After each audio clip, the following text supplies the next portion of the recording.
Between daily health screeners and other precautions being taken, Amador Valley High School is doing everything they can to keep kids safe on campus. But we are living in a global pandemic, and it is still possible to get COVID. So many students are wondering what to do if this happens. I knew kids at school were going to get COVID, but now I don't know what I'd do if I were exposed. How do I react to that? In a county that has over 550 new cases this week alone, the fear of getting COVID still exists, but school administrators tell us that they're doing everything they can to keep students safe.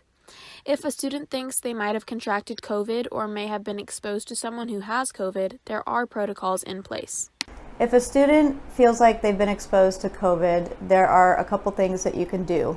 If you're on campus feeling symptoms, then what you would want to do is alert your teacher and go straight to the health office. There, the health assistant will start to ask you a series of questions.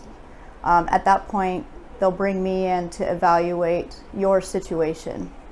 You can also contact me as your COVID liaison and apprise me of symptoms that you're feeling, or if you think you've been exposed in any way, and I will also go through the protocol of asking you a series of questions to determine what your situation is.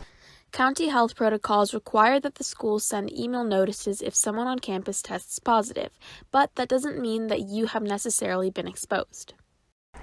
So emails from the school about COVID exposure is protocol. It's not necessarily something to worry about, but it is something that we have to do to make sure that we ensure safety for all students. Despite all the fears and worries about going to school in a global pandemic, Amador Valley High School is doing everything possible to keep our students at school. Experts say that despite all the notifications, the best way to keep kids healthy on campus is to continue requiring masks in enclosed spaces like classrooms and the front office. Everything that we do as a school in a district is set by Alameda County, which is aligned with the CDC. The state mandates what kinds of shutdowns happen. It's not the intention of the school, the district, or the state to shut down. They want to keep schools open, so that's why we have a lot of protocols in place. I'm Ashley Hunter with ABTV News. Now back